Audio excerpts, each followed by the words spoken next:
तो मेरा नाम है राकेश कोटड़िया। जैसा कि आप जानते हो कि मैं टीचर हूँ और 10 साल से मुझे ध्यान प्रक्रिया का अनुभव है। तो न मैं कोई गुरु हूँ, न मैं कोई तपस्वी हूँ, बस वेद शास्त्रों को पढ़ता हूँ, उसके हिसाब से ध्यान करता हूँ। मेरे गुरुजी ने जो मुझे ध्यान की पद्धति बताई उस हिसाब से ध्यान करता हूँ और जो कुछ भी अनुभव आते हैं मैं इस चैनल के माध्यम से बांटता हूँ। तो बहुत सारे प्रश्न मुझे पूछे जाते हैं कि कुंडलिनी शक्ति क्या होती है, आज्ञा चक्र क्या होता है, आज्ञा चक्र किस तरह से शुद्ध किया जाता है, आज्ञा चक्र को कैसे जागृत करें और सबसे आसान मंत्र कौन सा है जिससे हम आज्ञा चक्र जागृत कर सकते हैं या कुंडलिनी शक्ति को जागृत कर सकते हैं। तो ऐसे बहुत सारे प्रश्न आते हैं। तो कुछ लोग के ऐसे प्रश्न होते हैं जो सच में बहुत जेन्युइन होते हैं। वो कहते हैं कि हमने कभी भी पाप नहीं किया, हमने कभी किसी का बुरा नहीं किया, तो हमारे साथ बुरा क्यों होता है, या फिर हमने जो पाप किया है उसकी हम किस तरह से भरपाई करें, किस तरह से प्रायश्चित करें। वो पाप को जो हमने किया उसको क्या रोका जा सकता है, क्या पाप को किसी भी तरह से शून्य किया जा सकता है। इस तरह से बहुत सारे प्रश्न भी आते हैं, तो उसका जवाब देने की आज कोशिश करता हूँ। ये जो मेरे जवाब होंगे वो मेरे पर्सनल माइंड में से निकाले वो जवाब नहीं है, वो वेदों पुराण भगवद गीता को जो मैं पढ़ता हूँ उसके अंदर जो दिया गया है उसके हिसाब से मैं आपको बताने की कोशिश करता हूँ। सबसे पहले हमें पाप और पुण्य को समझना होगा। पाप किसको माना जाए, पुण्य किसको माना जाए। तो पाप और पुण्य का बहुत सारा विस्तृत वर्णन दुनिया के सभी धर्मों में मौजूद है। पर महान हमारे जो ऋषि हुए वेद व्यास ने 18 पुराण लिखे। शिव पुराण, विष्णु पुराण, गरुड़ पुराण, ऐसे बहुत सारे 18 पुराण लिखे। भगवत गीता भी लिखी और बहुत बड़ा लाख श्लोक वाला महाकाव्य महाभारत भी उन्होंने लिखा है।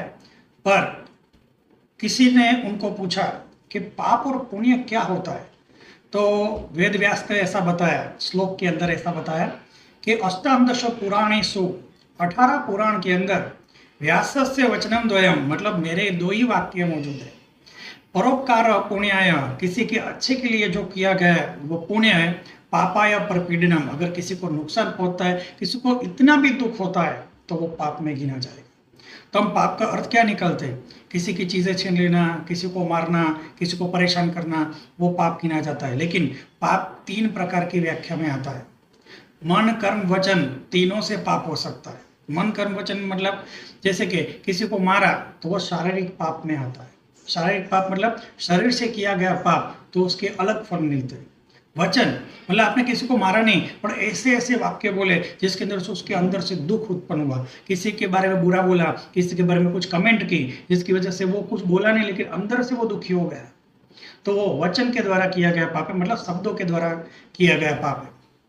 तीसरा है मन के द्वारा किया गया पाप।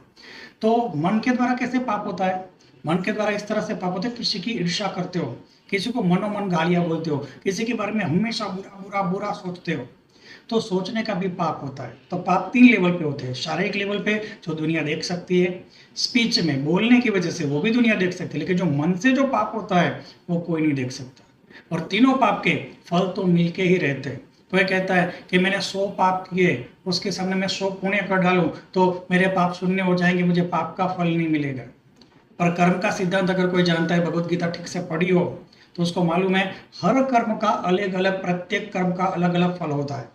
अगर आपने 10 अच्छे कर्म किए तो 10 अच्छे कर्म की अच्छी फल मिलता है, और अगर 10 बुरे कर्म किए तो 10 बुरे कर्म का भी अलग फल मिलता है। मतलब 20 कर्मों के 20 फल होते हैं। ऐसा नहीं कि 10 खराब कर्म किए और फिर 10 अच्छे कर्म कर डाले तो शून्य हो गया, कुछ नहीं होता, ऐसा कुछ नहीं होता। हर प्रत्येक कर्म का अलग अलग फल होता है। तो जिस तरह से कर्म भी 3 प्रकार के होते हैं। एक होता है क्रियमाण कर्म, एक ऐसा कर्म कि अभी आपने किया, अभी उसका फल मिल गया, क्रियमाण कर्म। एक प्रारब्ध कर्म होता है कि बहुत दिनों पहले आपने कुछ किया, जिसका रिएक्शन आज आपको मिल रहा है, तो आप उसको कनेक्ट नहीं कर पाते हो। जैसे कि बहुत दिनों पहले आपने कहीं पे कुछ खाया था, वो उसकी वजह से आप आज बीमार पड़ते हो, तो आप चेक करते हो मैंने कल क्या खाया, तो कल के आपने अच्छा खाया था, लेकिन बहुत दिनों पहले जो खाया था उसका बैक्टीरिया वायरस आज इफेक्ट डाल रहे हैं, तो आप कनेक्ट नहीं कर पाते कि इतने दिनों पहले हमने कुछ किया था जिसका इफेक्ट आज है। तो उसको प्रारब्ध कर्म कहते हैं। अगर आपने बुरा कर्म किया तो बुरा फल मिल रहा है, लेकिन आप कनेक्शन नहीं ढूंढ पाते हो। क्रियामाण कर्म में क्या, अभी आपने किसी को गाली दी, सामने गाली मिल गई, तो क्रियामाण कर्म अभी के अभी खत्म हो जाते हैं। तो आपको मालूम पड़ता है मैंने ये किया तो सामने ये जवाब मिला, उसको क्रियामाण कर्म। लेकिन अगर आपने किसी को कुछ बोला लेकिन उसने कोई रिएक्शन नहीं दिया, बस चुप बैठा रहा, 15 दिनों के बाद, 10 दिनों के बाद किसी और के द्वारा आपको खराब करता है, तो आपको समझ में नहीं आता कि मेरे साथ ऐसा क्यों हो रहा है। और असल में उसका कोई रिजल्ट रिवर्स में घूम घूम के आपके पास आ रहा है, जो आपको कनेक्ट ही नहीं कर पाते हो। तो उसको कहते हैं प्रारब्ध कर्म, जिसको कहते हैं अच्छा नसीब या तो बुरा नसीब। अगर आपने कुछ अच्छा किया है तो घूम फिर के आपके पास अच्छा रिजल्ट आता है, तो आप उसका कनेक्शन नहीं बिठा पाते हो, तो आप कहते हो भगवान ने मुझे अच्छा नसीब दिया। अच्छा नसीब नहीं, आपने कुछ अच्छा काम किया, इसका घूम फिर के अभी आज रिजल्ट आ रहा है। अगर आपके साथ बुरा होता है लेकिन कनेक्ट नहीं कर पाते हो क्यों बुरा हो रहा है, तो आप कहते हो मेरा खराब नसीब चल रहा है, भगवान ने मुझे खराब नसीब में भेजा है। कुछ नहीं, आपने जो काम किया उसका घूम फिर के बुरा रिजल्ट आ रहा है। तो इसको कहते हैं प्रारब्ध कर्म। नसीब क्या है, तो आपने ही किए हुए कर्म का जो रिजल्ट आ रहा है, जिसका कनेक्शन आप किसी भी तरह से नहीं ढूंढ पाते हो, उसको आप अच्छा नसीब या बुरा नसीब बोलते हो। और तीसरा होता है संचित कर्म। अगर कोई इंसान अच्छा समय चल रहा है और बहुत बुरे काम कर रहा है, तो उसकी मृत्यु हो गई, तो अच्छा कर्म क्यों भोग रहा था, क्योंकि पहले अच्छे कर्म किए थे, वो अच्छे कर्म खत्म ही नहीं हो रहे थे, नॉन स्टॉप अच्छे कर्म चल रहे थे, उसमें उसने नए खराब कर्म किए। तो अच्छे कर्म जब तक पूरे नहीं होंगे तब तक बुरा कर्म का फल मिलेगा नहीं और मृत्यु हो जाएगी। तो क्या होगा, बुरे कर्म का फल भोगना रह गया, तो भगवान के सिस्टम में कुछ खामी रहेगी। इसलिए नया जन्म होता है कि अच्छे कर्म समाप्त होने के बाद जो बुरा कर्म करके कोई मरता है, तो उसको नया जन्म बुरे कर्म के हिसाब से मिलेगा। तो अभी आपको समझ में आया, जैसे कि मेरे हाथ में किसी ने थोड़े गेहूं डाल दिए, ऊपर से थोड़े चावल डाल दिए, और नीचे से मैं ऐसे करूंगा तो पहले गेहूं निकलेंगे कि चावल, तो सबसे पहले नीचे गेहूं निकलेंगे फिर चावल निकलेंगे। तो आपने पहले जो कर्म किए, पहले से 1 बाय 1 सारे कर्म डिसॉल्व होते हैं। तो सबसे पहले आपने बहुत अच्छे कर्म किए, बहुत सारे, तो उसका फल अभी मिल रहा है। और अगर आप बुरे कर्म करो तो अच्छे कर्म के सामने बुरे कर्म का फल कम है, लेकिन जैसे जैसे अच्छे कर्म खत्म हो जाएंगे बुरे कर्म पावर में आ जाएंगे। पर अगर मृत्यु हो जाती है तो कर्म संचित हो जाते हैं और नए जन्म में उसका धारण करना पड़ता है। तो कहने का मतलब, आपने इतना अच्छा काम किया पर आपको फल नहीं मिल रहा है, तो आपके संचित कर्म में इकट्ठा होते हैं। जैसे ही बुरे कर्म समाप्त होते, कट जाते, तो आपका अच्छा नसीब भाग्योदय खुल जाता है। ऐसा भगवत गीता में कहा है, मैंने नहीं बता रहा हूँ। भगवत गीता अगर आप पढ़ोगे, ये सब कुछ कर्म के सिद्धांत आते हैं, संचित कर्म, क्रियमाण कर्म और प्रारब्ध कर्म। और कर्म के पाप के 3 प्रकार की पद्धति होती है। मन, वचन और शरीर से 3 प्रकार के कर्म होते हैं जो पाप में गिने जाते हैं। अब बात आई, पाप तो कर दिया, अब उसका क्या। पाप कर दिया, फल भोगना ही पड़ेगा, ये कर्म का सिद्धांत है। उसमें से कोई बांध छोड़ नहीं है, कोई लांच रुश्वत, कोई भी भ्रष्टाचार परमात्मा के रूल में नहीं चलता। कितना भी कोशिश कर डालो, नहीं हो सकता। अब इसका क्या रिजल्ट आएगा, अब इसका रिजल्ट भोगना ही पड़ता है। हाँ, एक वस्तु हो सकती है कि जब वो कर्म भोगना होता है तब आपकी मन की स्थिति कैसी है। क्या आप पर दुनिया के अंदर डूबे हुए हो, तो अगर वो खराब स्थिति आती है तो आप सहन नहीं कर पाओ। अगर आपका नॉलेज थोड़ा अपग्रेड हो चुका है, लाइफ को अपग्रेड तरीके से देखते हो, तो दुख कम होगा। और तीसरा, अगर स्टॉप लेवल पे आध्यात्मिक इंसान के लेवल पे जीते हो, एकदम आध्यात्मिक जिंदगी जीते हो, जो दुख आता है वो आपको दुख के समान लगता नहीं, परमात्मा की परीक्षा लगती। तो दुख तो वही भोगना पड़ेगा, लेकिन अगर माया से जुड़े हुए तो ज्यादा दुख होगा, अगर नॉर्मल स्थिति में तो नॉर्मल दुख होगा, और एकदम उच्च आध्यात्मिक लेवल पे जीते हो तो दुख का कोई नामो निशान नहीं, क्योंकि आपको लगता है शरीर है तो शरीर को दुख आता ही है। तो गहना गति कर्मणा, कर्म की गति बहुत गहन है। जैसे कि किसी को आज खाना नहीं मिला, तो उसको क्या कि आज भूखा रहने का उसका नसीब लिखा हुआ है, क्योंकि आगे के कर्म ऐसे किए कि आज का दिन भूखे में पसार करना पड़ेगा। तो क्या करेगा, तो उसको कहेगा अरे भूख लगी, मुझे खाना नहीं मिल रहा। लेकिन कोई क्या, आज भगवान ने मेरे लिए उपवास रखा होगा। तो देखो, अपने आध्यात्मिक माइंड को ले जाने का क्या फायदा है कि भूखा तो रहना ही पड़ेगा, लेकिन जो माया से जुड़ा हुआ है, खाने से जुड़ा हुआ है, वो सतत दुख के साथ दुख को भोगेगा। ये दुख को भोगने के लिए उसका मन तैयार नहीं होगा। लेकिन आध्यात्मिक क्षेत्र में होगा तो वो क्या, वो कर्म का फल तो भोगना ही है, लेकिन वो आध्यात्मिक तरीके से सोचेगा, उसका माइंड अप लेवल में हो चुका कि आज मुझे परमात्मा ने उपवास रखने को कहा होगा, इसलिए मेरे साथ ऐसा हुआ। तो दुख भी उसके लिए दुख नहीं होगा। पर परमात्मा के हिसाब से हमने आज से हजारों जन्म से बहुत सारे कर्म करते आए, क्योंकि ये शरीर क्यों मिला है, पिछले कर्म भोगने के लिए। पिछला शरीर क्यों मिला था, उसके अगले कर्म भोगने के लिए, उसके अगले कर्म। इस तरह से लाखों जन्मों का एक हिमालय जितना पहाड़ भर जाए, उतने सारे कर्म हमारे शरीर के ऊपर, हमारे माइंड के ऊपर रखे हुए, उसको भस्म करना असंभव है। अगर ये जन्म में जितने कर्म भस्म हो गए तो और भी कर्म बचेंगे जो नया जन्म धारण करने का। नया जन्म धारण करने का काम बन करेंगे। तो पूरे के पूरे लाखों करोड़ों अब्जों की संख्या में हम कर्म कर चुके हैं, क्योंकि हम न जाने हम कितनी बार जन्म ले चुके हैं। अगर आपको ऐसा लगता है कि पुनर्जन्म नहीं होता, तो भगवत गीता का श्लोक बताता हूँ। बहुनी में व्यतीतानि जन्मानि तव च अर्जुन तान्यहं वेद सर्वाणि न त्वं वेत्थ परम तप।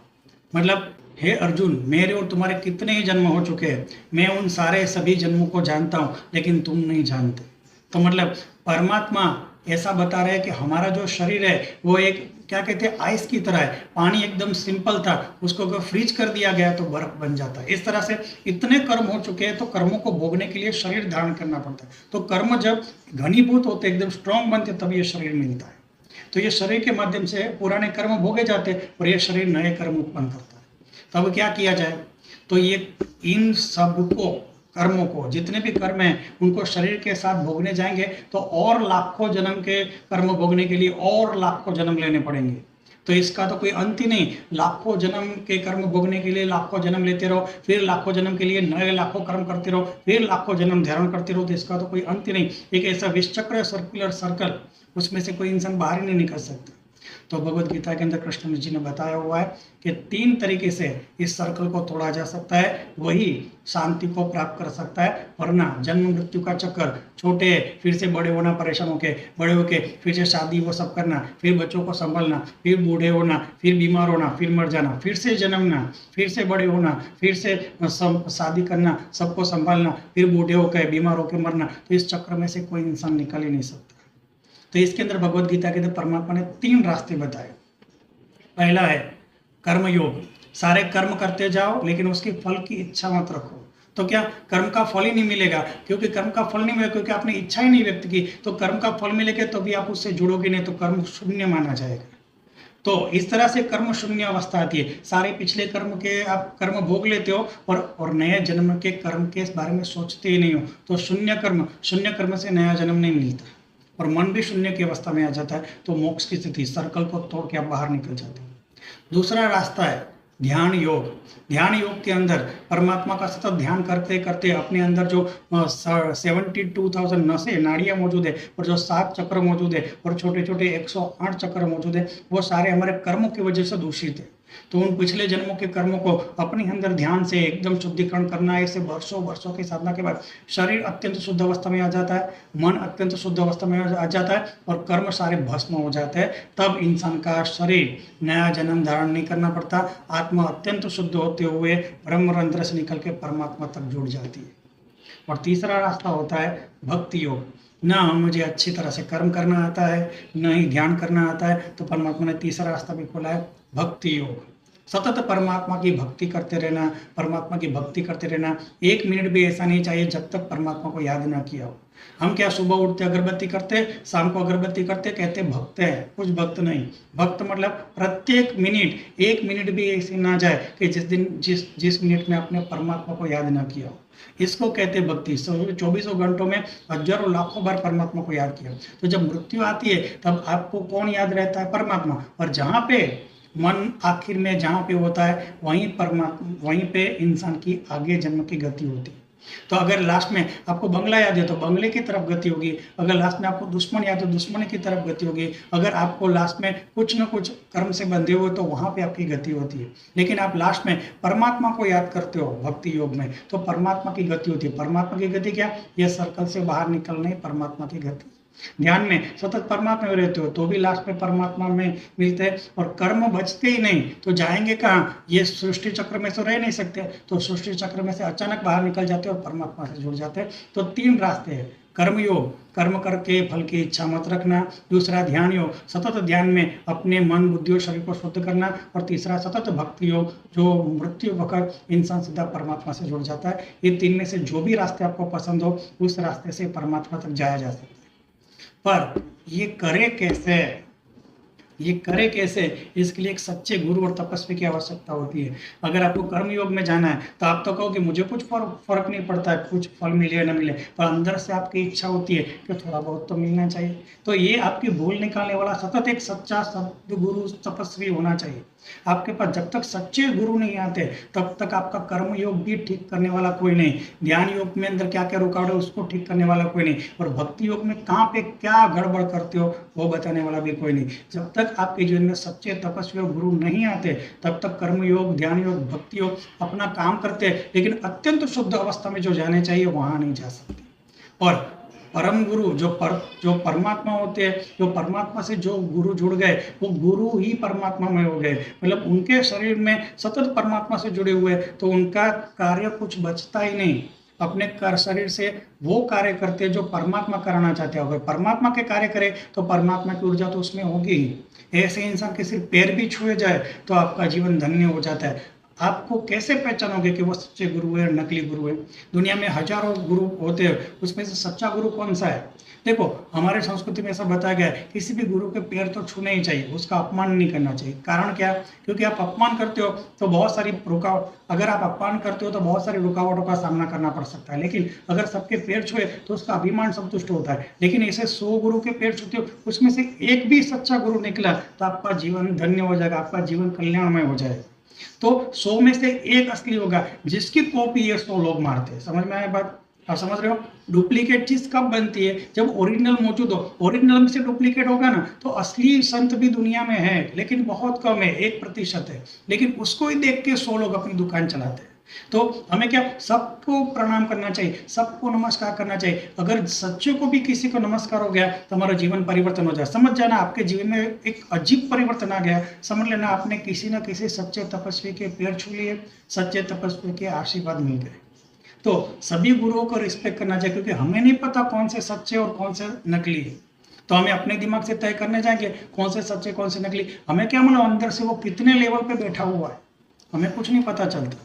तो हमें सभी गुरुओं का रिस्पेक्ट रखना चाहिए। हमें अच्छा लगे या न लगे, उनसे रिस्पेक्ट से बात करनी चाहिए, उनके पैर छूने चाहिए, ताकि उसमें से कोई भी अच्छा हो तो आपके जीवन का कल्याण हो सकता है। आपके जीवन में ध्यान की अवस्था आगे बढ़ सकती है, आपके अंदर कर्म की अवस्था आगे बढ़ सकती है, आपके अंदर क्या कहते हैं भक्ति की अवस्था बढ़ जाएगी। और जैसे ही आपका शुद्धिकरण होगा, जब आप एकदम शुद्ध हो गए तो आप जैसे उसके पास जाओगे तुरंत आपकी ऊर्जा उसकी ऊर्जा के साथ कनेक्ट हो जाएगी। आपको खुद महसूस होगा कि कोई सामान्य इंसान नहीं है, दूसरे गुरुओं के जैसा नहीं है, क्योंकि आप शुद्ध हो तो शुद्ध के साथ अचानक जुड़ जाता है और आप खुद पहचान जाते हो कि वो लायक है कि नहीं। ठीक है? तो ऊर्जा भी ऊर्जा का काम करती है। आपका शुद्धिकरण सामने वाले शुद्धिकरण को तुरंत पहचान जाता है। जैसे एक बार क्या हुआ कि सूरदास थे, वो अंधे थे और वो परमात्मा का बहुत नाम लेते थे, और तुलसीदास वहां पे घूम रहे थे, वो भी शुद्ध पवित्र आत्मा, सूरदास भी शुद्ध पवित्र आत्मा। तो तुलसीदास घूमते घूमते सूरदास के पास आए। सूरदास का नाम तुलसीदास ने बहुत सुना हुआ था। तो तुलसीदास जो थे वो राम के भक्त थे, और जो सूरदास थे वो कृष्ण के भक्त थे, तो हरे कृष्ण कहते थे। तो तुलसीदास वहां पे आए, उन्होंने भी लाइन में लग के कहा हरे कृष्ण। तब सूरदास तो अंधे थे, फिर भी उन्होंने कहा आप तुलसीदास हो? तो तुलसीदास से आपको कैसे मालूम पड़ा कि मैं तुलसीदास हूँ? मैं तो देख सकता हूँ, आप तो देख भी नहीं सकते, कैसे पहचाना?